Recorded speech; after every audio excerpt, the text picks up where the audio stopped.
Denmark, population 5.9 million, about the same as the state of Wisconsin, famous for Lego bricks, pastries, and a cartoon mermaid.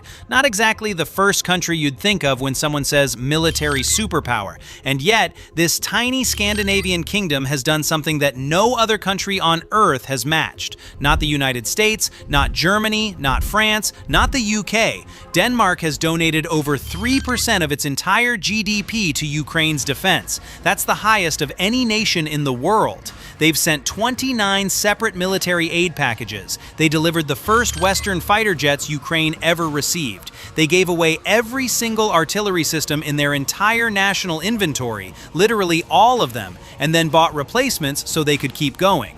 And when other countries said, we can't produce weapons fast enough, Denmark invented a model that lets you buy them directly from Ukrainian factories at half the price and twice the speed.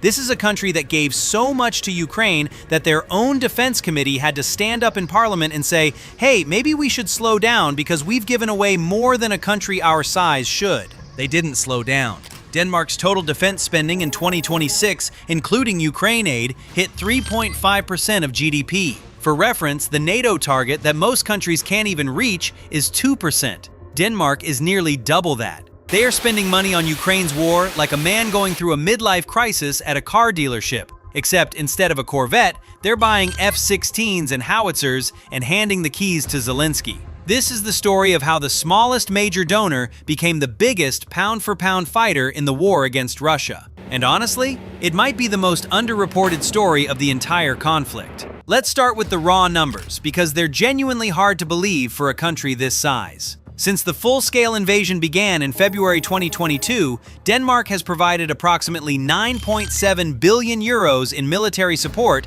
and another 1.1 billion euros in civilian contributions to Ukraine. According to the Kiel Institute for the World Economy, the gold standard for tracking Ukraine aid, Denmark has contributed 2.89% of its GDP in bilateral aid. Estonia is second at 2.8%. The United States, despite giving the most in absolute terms at over 114 billion euros, contributed just 0.32% of its GDP. Let me put that in human terms.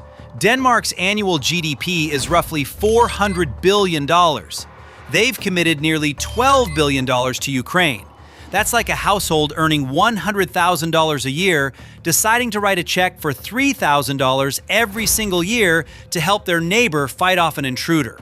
Except the intruder is a nuclear-armed state with 140 million people, and the neighbor has been fighting for 4 years. In February 2026, Denmark announced an additional 509 million euros in military aid on top of the 1.28 billion euros already allocated for the year, bringing the 2026 total to 1.87 billion euros.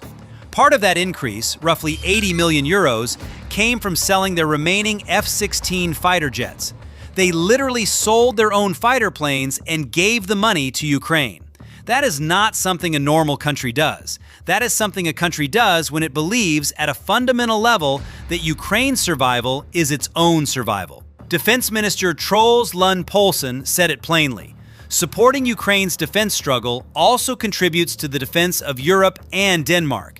Ukraine's struggle also concerns our security. Denmark didn't just send money. They sent the one thing Ukraine had been begging for since the war started: Western fighter jets. In August 2024, Denmark and the Netherlands became the first countries to deliver F-16 fighter jets to Ukraine. It was a historic moment. The first time a Western fourth-generation combat aircraft had been transferred to a country actively at war with a nuclear power. Denmark pledged all 19 of its F-16AM and F-16BM fighters. By mid-2025, 12 of those 19 had been delivered. The remaining jets were expected to arrive through the rest of the year. These aren't museum pieces. They're MLU upgraded variants with modern AN/APG-66 radar, digital flight control systems, lightning targeting pods for precision strikes in low visibility conditions, and compatibility with AIM-120 AMRAAM and AIM-9 Sidewinder missiles. Ukrainian pilots trained at Danish air bases and in the United States before deploying these jets to intercept replaced Russian cruise missiles and Shahed drones during mass aerial attacks. One F-16 was lost during an interception mission, Ukraine's first F-16 combat loss. But the fleet has since proven itself as a critical layer in the country's air defense network. Here's what makes Denmark's F-16 decisions so remarkable. They didn't just lend them, they didn't lease them, they gave them away permanently. And then they replaced their own air force with F-35s, a generational leap in capability that they were already planning. So Denmark essentially used their own military modernization timeline as an opportunity to hand Ukraine an entire fighter squadron. That's like upgrading your kitchen, and instead of throwing out the old appliances, you give them to your neighbor who's been cooking on a campfire. Except the old appliances are supersonic jets with beyond visual range missiles. The F-16s get the headlines, but what Denmark did with its artillery might be even more insane. In February 2024, at the Munich Security Conference, Danish Prime Minister Mette Frederiksen announced that Denmark would donate its entire artillery inventory to Ukraine. Not some of it, not most of it,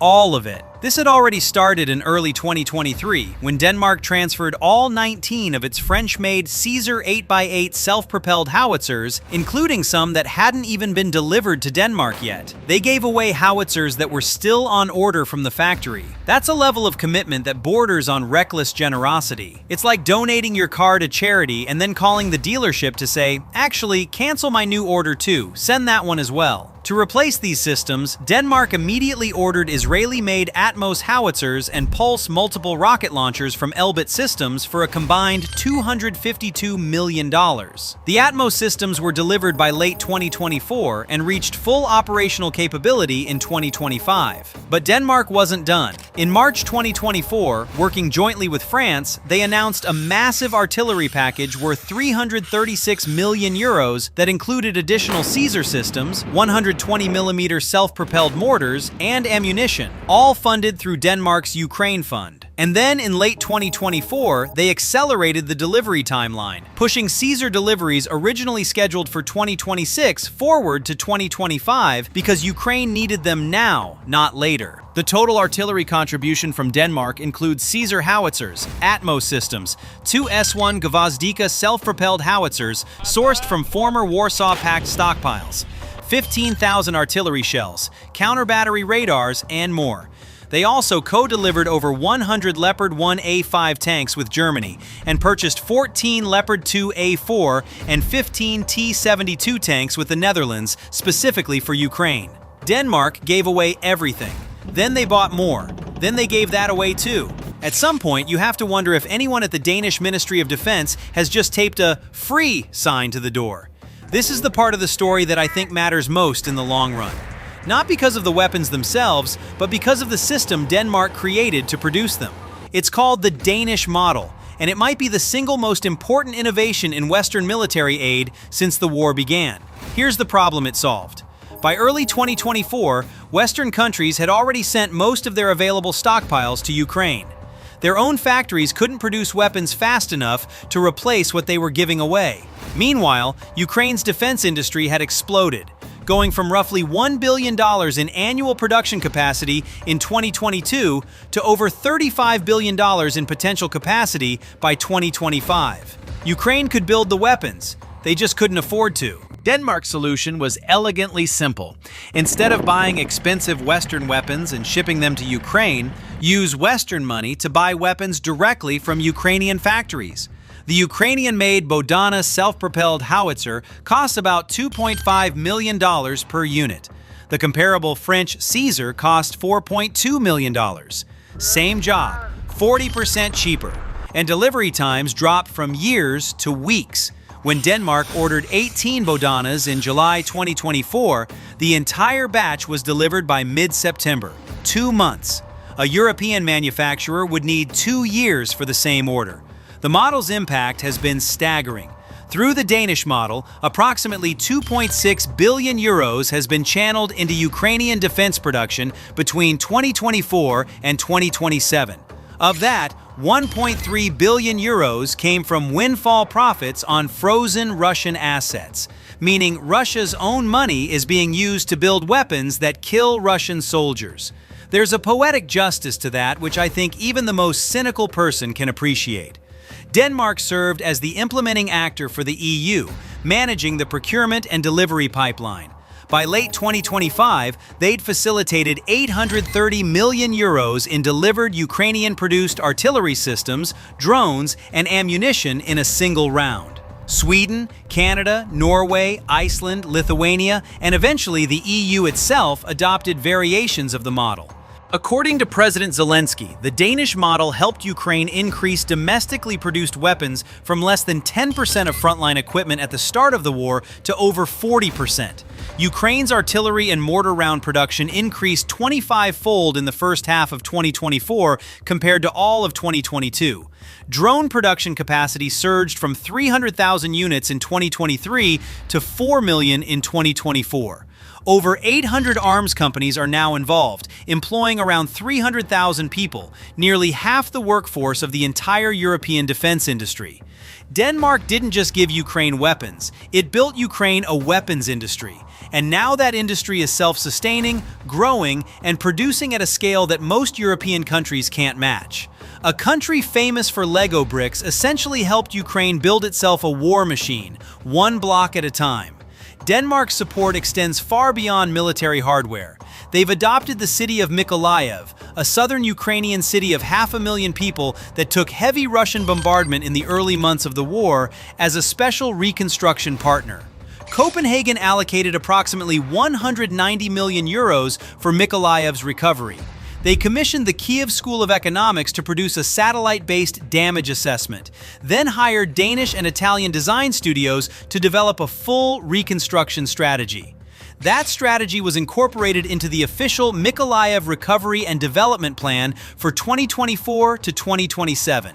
Projects include an industrial park, shipyard revitalization, and the restoration of energy and water infrastructure.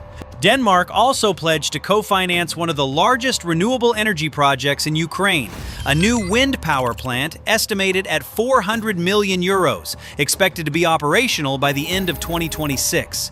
They've already helped restore damaged wind turbines through the Ukraine Energy Support Fund, delivering new turbine blades worth 3.2 million euros. In a war where Russia has systematically targeted Ukraine's power grid, rebuilding decentralized renewable energy isn't just an environmental project, it's a strategic one.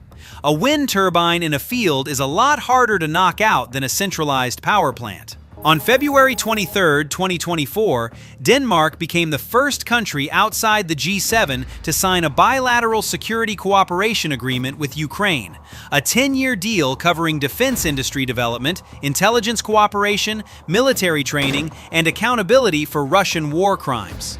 The agreement laid out a strategic roadmap for support that extends well beyond the current conflict. In 2025, the relationship deepened further. A memorandum was signed to establish Ukrainian defense company production facilities on Danish territory, meaning Ukrainian arms manufacturers will physically operate inside a NATO country.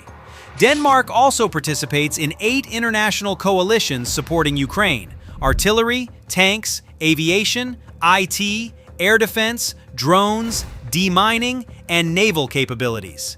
They've deployed military instructors to train Ukrainian soldiers under Operation Interflex in the UK and run training courses on Danish soil. So why does a country of 5.9 million people care this much? It's not altruism, it's geography, history, and cold strategic calculation. Denmark sits on the edge of the Baltic Sea, the same body of water that borders Russia's Kaliningrad exclave and St. Petersburg. Finland and Sweden, Denmark's Nordic neighbors, both joined NATO in response to Russia's invasion. The Baltic states, Estonia, Latvia, Lithuania, are NATO's most exposed members, and Denmark has committed to maintaining a permanent battalion-sized presence there. Denmark also has sovereignty concerns of its own. Greenland, an autonomous Danish territory, became a geopolitical flashpoint in 2025 when then-President Trump publicly demanded that Denmark sell it. The Greenland pressure, combined with Russia's increasingly aggressive posture in the Arctic, pushed Denmark into a rapid defense buildup. In February 2025, Denmark announced its intention to raise defense spending to 3.2% of GDP within 2 years. The Danes looked at the map and made a calculation. If Russia wins in Ukraine, the Baltic becomes the next front line. and Denmark is on that front line. Every kroner spent supporting Ukraine is a kroner spent keeping the war as far from Copenhagen as possible. There's also a historical dimension. Denmark was occupied by Nazi Germany for 5 years during World War II. That experience left a deep mark on Danish strategic culture, a conviction that small countries cannot afford to be passive when larger powers start redrawing borders by force. When Russia invaded Ukraine, Danish public opinion shifted overnight. Support for increased defense spending and Ukraine aid has remained consistently high across the political spectrum. Denmark's cross-party defense agreement of April 2024, which accelerated the NATO 2% spending target from 2030 to that same year, passed with support from nearly every party in parliament.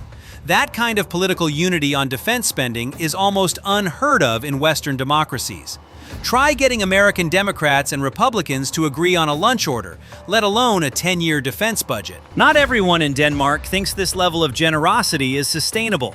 The original plan allocated 9.4 billion kroner, 1.26 billion euros, for military aid in 2026, a significant drop from 16.5 billion kroner in 2025 and nearly 19 billion in 2024. Defense Committee member Simon Kollerup argued that this support somewhat exceeds what our country's size actually dictates and called the reduction natural. But others pushed back. Committee member Steinis Lindgren countered that Ukraine is in a critical situation and this is the wrong moment to revise decisions. The government ultimately sided with the hawks, adding 509 million euros more in February 2026 and bringing the total back up to 1.87 billion euros. The tension is real.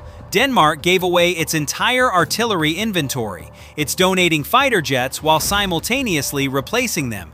It's spending 3.5% of GDP on defense while also maintaining one of the most generous social welfare systems in the world. Something eventually has to give. Either the defense spending stabilizes or the social programs take a hit. But for now, Denmark has made its choice, and that choice is Ukraine. So let's put this in perspective. Denmark is ranked 34th in the world by GDP. It has a smaller population than the city of Houston. Its entire military would fit inside a single American Army division, and it has given more to Ukraine relative to its economy than any country on Earth. They sent the first Western fighter jets. They gave away all their artillery. They invented a model that's now being used by a dozen countries to arm Ukraine at half the cost and 10 times the speed. They adopted a bombed-out Ukrainian city and are rebuilding it from the ground up. They signed a 10-year defense partnership, and they're opening their own territory to Ukrainian weapons factories. When historians write about this war, and they will, Denmark will be one of the most unexpected chapters. A small country that punched so far above its weight that it rewrote the rules of how allies support each other in wartime. Putin built his entire strategy around the assumption that Western support would be fragile, fractured, and temporary. Denmark proved him wrong. So here's my question for you. If a country of 5.9 million people can give 3% of its GDP and donate its entire artillery inventory, what's everyone else's excuse? Germany has 84 million people and gave 0.53%.